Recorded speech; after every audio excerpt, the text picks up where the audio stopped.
Hello, मेरा नाम है चंद्रहास। स्टडी स्मार्ट एसएससी में आपका स्वागत है। दोस्तों, ये ज्योमेट्री से पार्ट 4 होगा लाइंस एंड एंगल्स के ऊपर। यहाँ पे आपको मैं टोटल 7 क्वेश्चंस बताऊंगा। आपके थोड़ा सा एडवांस लेवल के क्वेश्चंस हैं, हालांकि करना टफ नहीं है, लेकिन इनको देख करके लोग डर जाते हैं कि इस तरह के क्वेश्चंस अगर आएंगे तो कैसे करेंगे।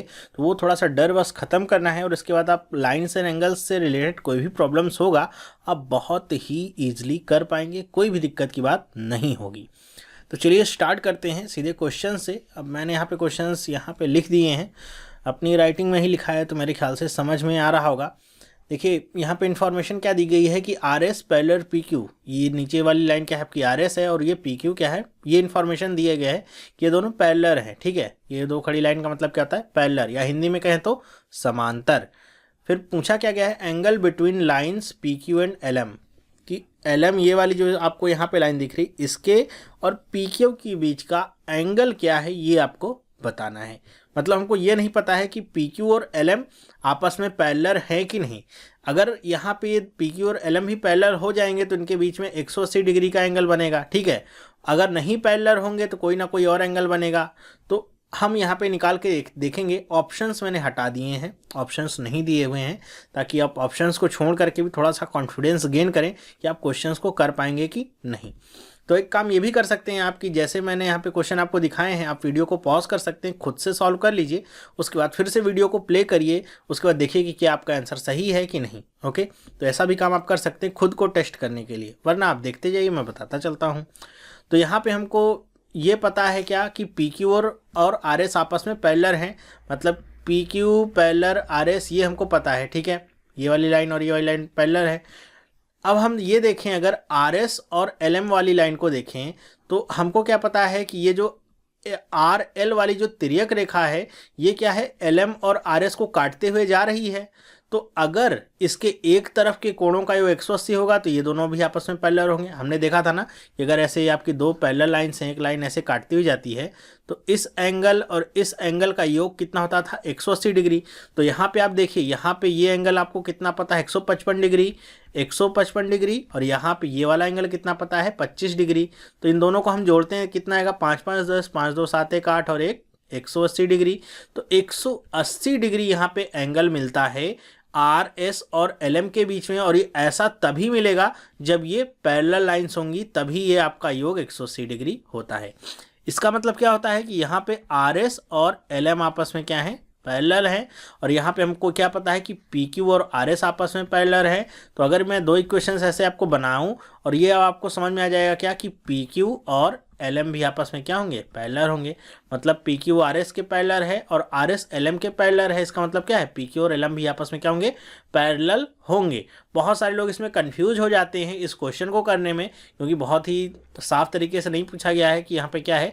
तो कुछ लोग इसको ऐसे आगे बढ़ा देते हैं और यहाँ पे इसको ऐसे आगे बढ़ा देते हैं और सोचते हैं कि इसके बीच का एंगल निकालना होगा, क्योंकि पी क्यू और एल एम के बीच का पूछा गया है, या इसके बीच का एंगल निकालना होगा। तो वहाँ वो चक्करों में पड़ जाते हैं और इनके ऑप्शंस भी आपको मिलते हैं। जैसे यहाँ पे 155 डिग्री अगर ये है तो ये वाली लाइन कितनी होगी, 125 डिग्री, ये आपकी 25 डिग्री की होगी और ये आपका 155 डिग्री का होगा। तो कई लोग सोचते हैं कि ये आपका संगत कोण, जैसे 155 बना रहे, या फिर ये 25 डिग्री का अगर हो गया तो कई लोग ऐसे ऑप्शंस को भी टिक करके आ जाते हैं, जबकि ये भूल जाते हैं कि आपको ये जो आपकी हॉरिजॉन्टल लाइन है एल एम और पी क्यू, इनके बीच का एंगल पूछा गया है।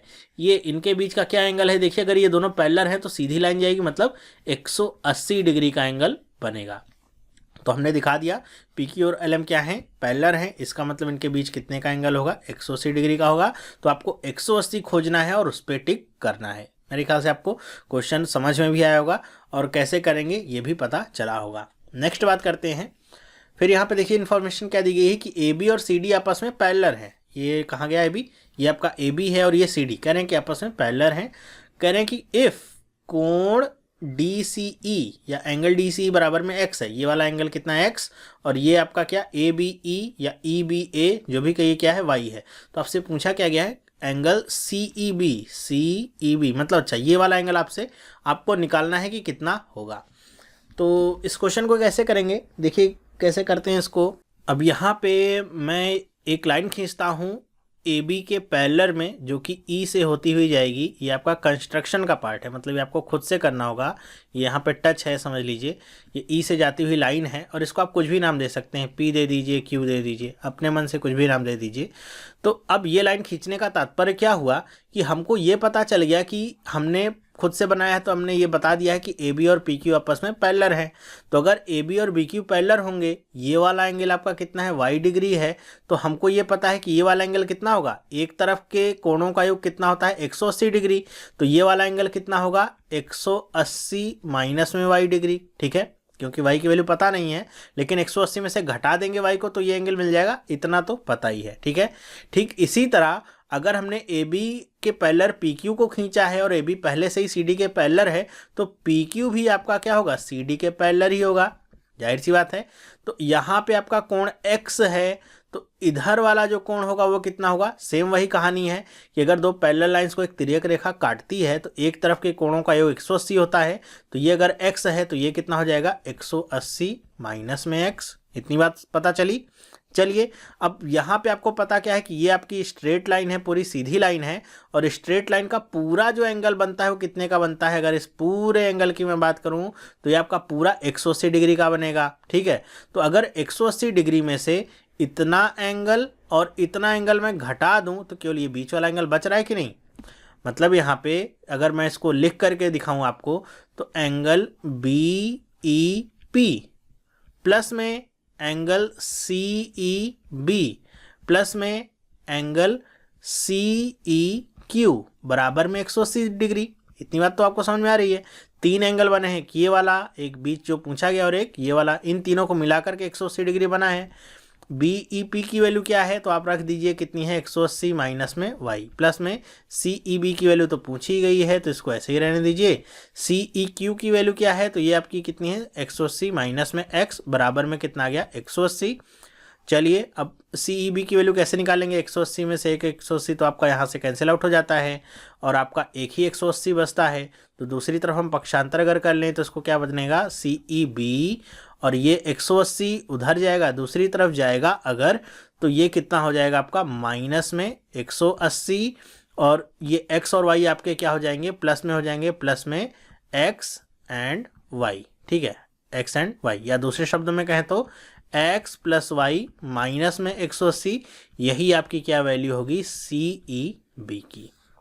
बस इतना सा काम आपको करना था। मेरे ख्याल से आपको समझ में आया होगा कि कैसे इस क्वेश्चन को आपको करना था।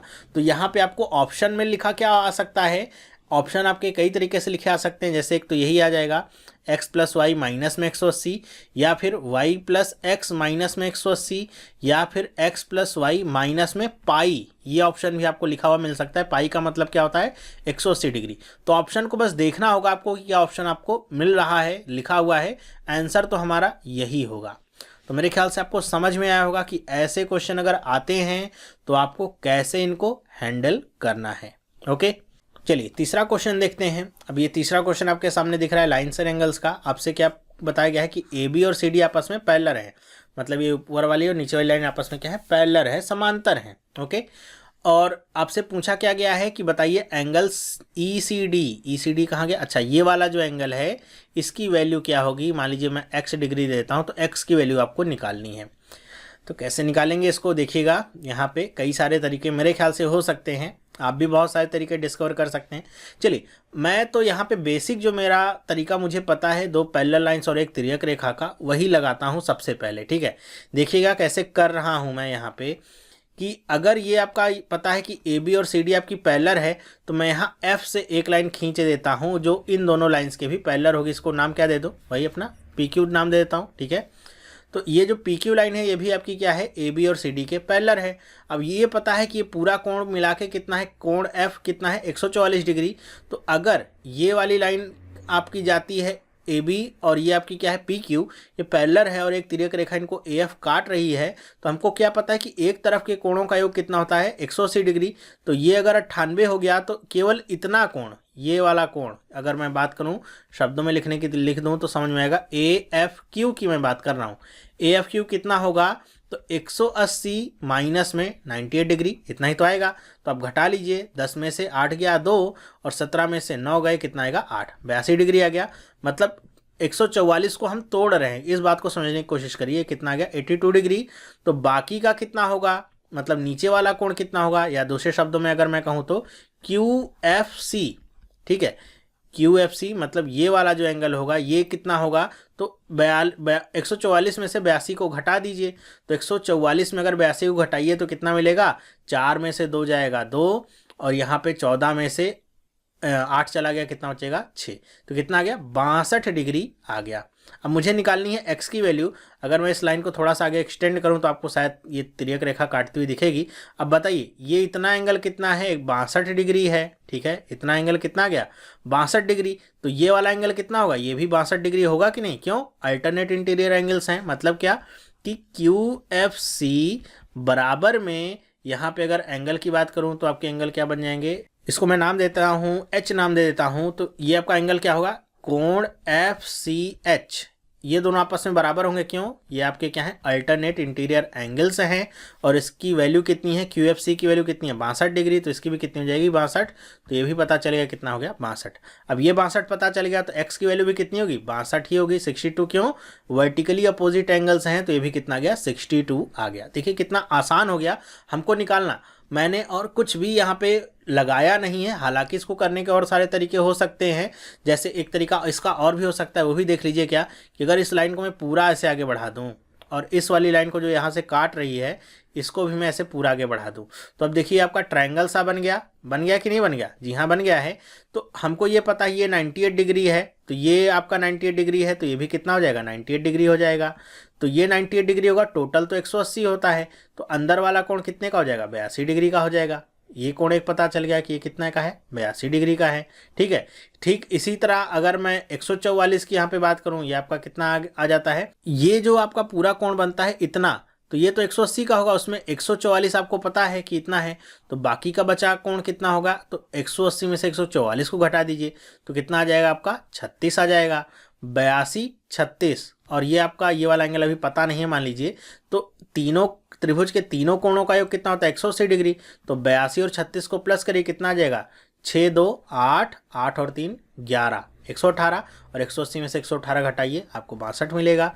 तो 62 इधर मिला, तो वर्टिकली अपोजिट एंगल ये भी आपका 62 आ गया। तो यहाँ पे हमको देखने को क्या मिलता है कि आपके ऊपर डिपेंड करता है आप क्वेश्चन को सॉल्व करना कितना आसान बना सकते हैं, कितना कठिन।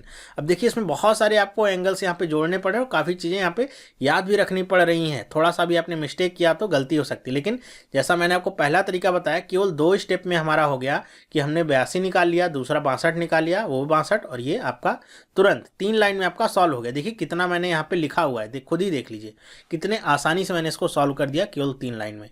तो ऐसे ही आपको भी निकालना होगा। हर एक क्वेश्चन को निकालने के 2 से 3 तरीके हो सकते हैं, तो जो सबसे आसान तरीका है उस पर आप देखिए कैसे आप उसको निकाल पाएंगे। ओके, फोर्थ क्वेश्चन देखते हैं। फोर्थ क्वेश्चन भी आपका थोड़ा सा यहाँ पे अगर देखा जाए तो कॉन्सेप्चुअल है, थोड़ा सा टफ भी कह सकते हैं इसे। अगर आपके पास समय की सीमा कम है तो इस तरह के क्वेश्चन को सॉल्व करना थोड़ा सा यहाँ पे टाइम टेकिंग हो सकता है, आपको पहले से प्रैक्टिस करके, इसलिए कहता हूँ रखिए, प्रैक्टिस है तो बहुत आसान होता है इसको निकालना। PQ और RS देखिए पैरेलल दे दिया पहली बात, तो आपको निकालना क्या है NMS। अच्छा ये वाला एंगल निकालना है, ठीक है, ये मान लीजिए x डिग्री है तो इसकी वैल्यू आपको निकालनी है। चलिए फिर से वही काम, मुझे क्या पता है, मुझे सिर्फ इतना पता है कि यहाँ पे इसकी वैल्यू कितनी होगी, वो मैं लाइन एंड एंगल्स का जो सिंपल सा आपका फंडा है पैरेलल लाइंस का, उसको लगा कर भी मैं निकाल सकता हूँ। ठीक है, इतना मुझे पता है और इतना आपको भी पता है, तो क्यों ना उसको हम अप्लाई करें। तो चलिए अप्लाई कैसे करेंगे देखते हैं। ये आपकी लाइन जा रही है सीधी, ये 55 डिग्री आपका दिया हुआ है, तो ये अगर आपका 55 डिग्री का कोण है तो ये आपका पूरा कोण भी तो 55 डिग्री का होगा। पूरा कोण बात कर रहा हूँ, मतलब अगर इसको नाम दूं तो एंगल LMS, ये आपका कितने का होगा 55 डिग्री का होगा।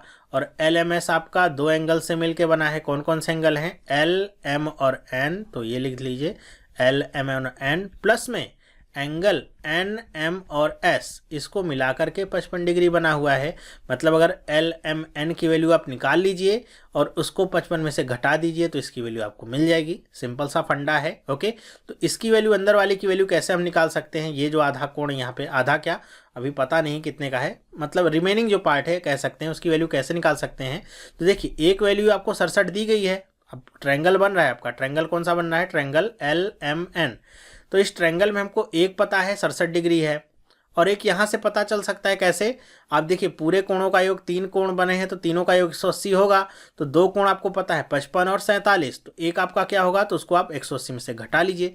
मतलब ये जो बीच वाला एंगल है, मतलब एंगल की बात कर रहा हूँ, एंगल एम एल एन, इसकी वैल्यू क्या होगी? 180 माइनस में 55, अब ब्रैकेट लगा दीजिए, प्लस में 47। ठीक है, तो 55 और 47 को आप जोड़िए, कितना हो जाएगा?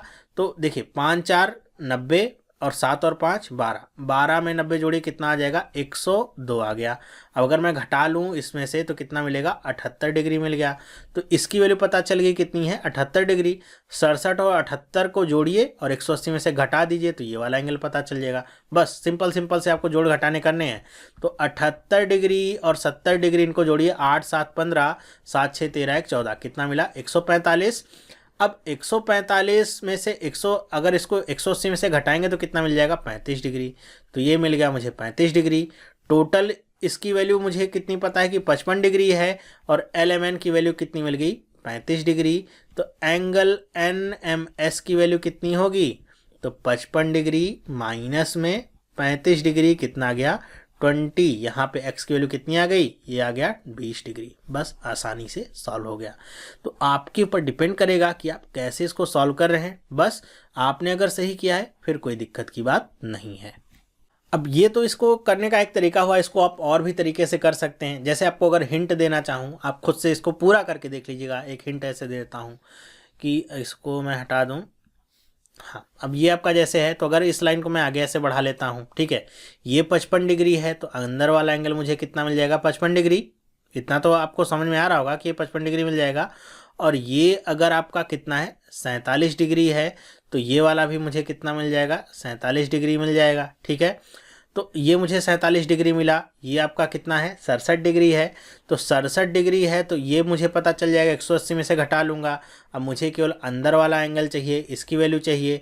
तो इसकी वैल्यू कैसे आ सकती है? ये ट्रायंगल बन गया एन एम और एस, इसकी वैल्यू आप निकाल लीजिए, 47 में जोड़िए, 180 में से घटा दीजिए, डायरेक्ट आंसर यहाँ से मिल जाएगा। ठीक है, तो ये दूसरा तरीका है इसको करने का। इसके और तरीके भी हो सकते हैं, केवल आपके दिमाग के ऊपर डिपेंड करता है कि आप कौन से तरीके को फॉलो कर रहे हैं। और ये ध्यान रखिए, आंसर सब में सेम आएगा। हो सकता है किसी में 15 सेकंड लगेगा तो दूसरे वाले में 20 सेकंड लगेगा, ज़्यादा अंतर नहीं होगा। बस आपको करना क्या है कि अपने कॉन्सेप्ट पे बने रहना है। ये बात ध्यान रखनी है कि क्वेश्चन आया तो आंसर आ जाएगा। और विश्वास मानिए, किसी भी तरीके से 20 सेकंड से ज़्यादा आपको समय नहीं लगेगा, क्योंकि यहाँ पे बताने मुझे समय लगता है, लेकिन आप खुद से अगर करेंगे तो क्यों समय लगेगा? आप किसी को एक्सप्लेन थोड़ी ना करेंगे कि यहाँ पे 47 डिग्री कहाँ से आ गया। आप तो सीधे माइंड में रख के चलेंगे 47 डिग्री और ये 167 में को 180 में से मैं घटा लूँगा, तो उसको आप माइंड में भी अपने घटा सकते हैं। इसको घटा लीजिए, कितना आएगा? 3 आएगा। यहाँ पे आपका 7 होगा, 6 गया, कितना आएगा? 1 आएगा, और एक आपका बच गया, 113 डिग्री आ गया। तो ये कितना आ गया? 113 डिग्री। 47 और 113 को आप जोड़ दीजिए, कितना आ जाएगा? 7 3 10 और 4 1 5 1 6, कितना आ जाएगा? 160 डिग्री। टोटल आपके ट्रायंगल्स का योग कितना होता है? 180 डिग्री। ये 160 बचा है, तो ये कितना होगा? 20 डिग्री हुआ। डायरेक्ट टिक लगाइए ना। कौन रोक रहा है आपको? कोई नहीं। किसी को एक्सप्लेन थोड़ी नहीं करना है, खुद से करना है तो बहुत तेज़ी से कर लेंगे, 20 सेकंड भी नहीं लगेगा देखिए करने में। ठीक है, मेरे ख्याल से समझ में आया होगा। तो ये लाइन एंगल्स के प्रॉब्लम्स थे। चलिए अब कुछ आपके उस तरह के प्रॉब्लम्स कर लेते हैं जो आपको मैंने शायद शुरुआत में लिखवाया था। कुछ फॉर्मूले वगैरह लिखवाए थे कि इंटरनल एंगल्स और डायगोनल्स वगैरह पे बेस्ड आपके जो वर्ड प्रॉब्लम्स आते हैं, उनके जो क्वेश्चंस होते हैं वो आप कैसे करेंगे। चलिए उनको भी कर लेते हैं। देखिए, पांचवा क्वेश्चन यहाँ पे है क्या? If each interior angles of a regular polygon is 7/6 times each angle of a regular hexagon. कह रहे हैं कि कोई भी आपका पॉलीगन है, ये नहीं बताया गया कितने साइड्स का है। ठीक है, कह रहे हैं कोई भी आपका पॉलीगन है, उसके ईच इंटीरियर एंगल्स जो हैं वो हेक्सागन के ईच इंटीरियर एंगल्स के 7/6 टाइम्स हैं। Then what is the number of sides of the polygon. तो आपको बताना क्या है कि उसकी साइड्स कितनी हैं जो आपका पहला रेगुलर पॉलीगन है। तो सबसे पहली बात तो आपको रेगुलर जो आपका हेक्सागन होता है उसके ईच एंगल्स पता होने चाहिए। आपको पता क्या है कि हेक्सागन है, वैसे तो इतनी सारी चीज़ें आप जब प्रैक्टिस करेंगे तो याद हो जाएगा कि हेक्सागन है तो 120 डिग्री होते हैं उसके प्रत्येक एंगल। फिर भी अगर आपको नहीं याद है तो आप कैसे निकालेंगे उसका फॉर्मूला भी मैंने आपको बताया हुआ है कि आप कैसे निकालेंगे। फॉर्मूला क्या है, n-2 इंटू में 180 और डिवाइडेड बाई n, ये ईच एंगल निकालने का फॉर्मूला है। तो यहाँ पे अगर हेक्सागन की अगर बात करूँ तो n की वैल्यू कितनी होगी 6, तो 6 में से 2 चला जाए कितना हो जाएगा 4 गुणे में 180 और नीचे n की वैल्यू कितनी है 6, तो 6 ये 3 बार कट गया 30, 4 तियाँ 12 कितना आ गया 120 डिग्री आ गया, जैसा मैंने पहले कहा था। तो प्रत्येक एंगल 120 डिग्री का होगा हेक्सागन में। कह रहा है कि इसी का 7/6 टाइम्स है इसके प्रत्येक एंगल, ठीक है, इसके ईच इंटीरियर एंगल्स क्या है 7/6 टाइम्स है। तो मैं 120 डिग्री का क्या करूंगा 7/6 टाइम्स निकाल लूँ, 6 दूनी 12 कितना गया 20 और ये कितना गया 7 से गुणा होगा तो 140 डिग्री मिल गया। तो ईच एंगल्स हमको कितने के मिल गए 140 डिग्री के मिल गए। ओके, अब हमको निकालने का नंबर ऑफ साइड्स, मतलब n की वैल्यू निकालनी है। तो हम इसी के बराबर में क्या रख देंगे, हमको ईच का पता है तो हम ये फॉर्मूला लिखेंगे n-2 इंटू में 180 अपॉन में n और बराबर में क्या रख देंगे 140 डिग्री। बस इतना ही करना है। क्रॉस मल्टीप्लाई कर लीजिए, यहाँ पे 180 का अंदर गुणा कर लीजिए कितना हो जाएगा 180n माइनस में 360 और बराबर में 140n। अब आपका n वाला इधर आएगा, देखिए घट जाएगा, 180 में से 40 जाएगा कितना बचेगा 40n, 360 को दूसरी तरफ ले जाइए क्या बचेगा 360, 40 360 को 9 बार में कट कर देगा, n की वैल्यू कितनी आ गई 9। तो नंबर ऑफ साइड्स कितने होंगे उसके पॉलीगन के 9 होंगे, ये हमने निकाल लिया। अगर मुझे ये फॉर्मूला सिर्फ पता ही नहीं है बल्कि याद भी है तो देखिए आसान है निकालना, डरना तो बिल्कुल भी नहीं है। पढ़ करके फॉर्मूला याद है, पुट करना है बस आपको, और कैसे आंसर आना है वो बहुत ईजी है। मेरे ख्याल से समझ में आया होगा। चलिए 6 क्वेश्चन करते हैं। क्या है, in the 2 regular polygon. Regular polygon का मतलब क्या होता है कि कोई भी आपका पॉलीगन होगा, चाहे 3 साइड का, 4 साइड का, 5 साइड का, 6 साइड का, वैसे तो 3 साइड के ऊपर वाले को ही पॉलीगन बोला जाता है, ठीक है। उसका रीजन हमने देखा था पहले वीडियो में ज्योमेट्री के। तो कोई भी आपका रेगुलर पॉलीगन होगा तो उसका मतलब क्या होगा कि उसकी सारी साइड्स बराबर होंगी। रेगुलर बोलने का मतलब यहाँ पे क्या है कि उसकी सारी साइड्स बराबर होंगी, जितनी भी भुजाएं हो सारी बराबर होंगी।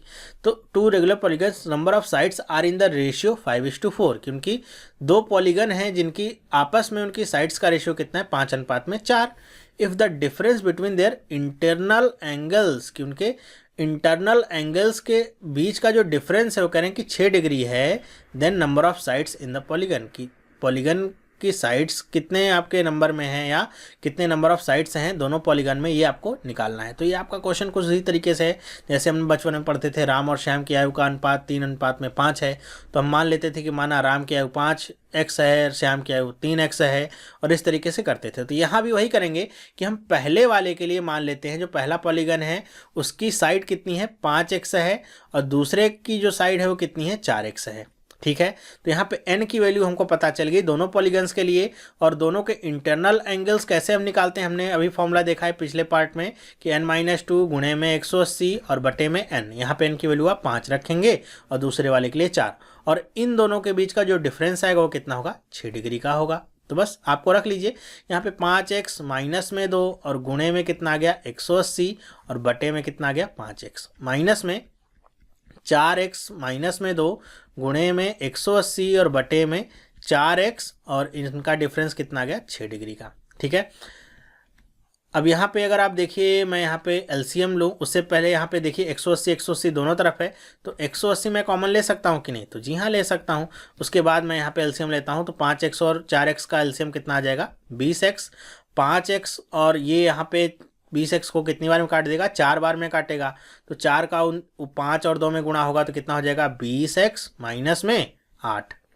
फिर यहाँ पे देखिए ये जो आपका 4x है ये आपका 20x को कितनी बार में डिवाइड करेगा 5 बार में, तो यहाँ पे हम करेंगे तो कितना आ जाएगा, देखिए ये आ जाएगा माइनस में 5 का होगा गुणा तो कितना हो जाएगा 20x, और माइनस का ये कितना हो जाएगा प्लस हो जाएगा, प्लस में कितना आ जाएगा 5 दूनी में 10, और बराबर में कितना आ गया 6 डिग्री। अब 6 180 को 30 बार में काट सकता है तो काट सकता है, कोई भी यहाँ पे घबराने वाली बात नहीं है। और आप चाहें तो इस 0 से इस 0 को भी काट सकते हैं, इसमें भी कोई डरने वाली बात नहीं है।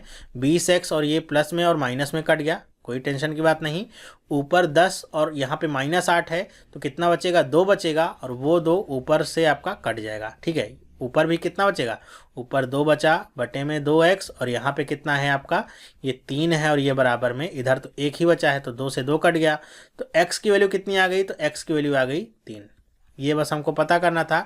x की वैल्यू 3 आई, उस 3 को मैं यहाँ पे पुट करूँ तो इसकी नंबर ऑफ साइड्स कितनी हो जाएंगी, 5 तियाँ 15, और उस 3 को यहाँ पुट करूँ तो 4 तियाँ 12। ये दोनों हमको निकल के आ गए।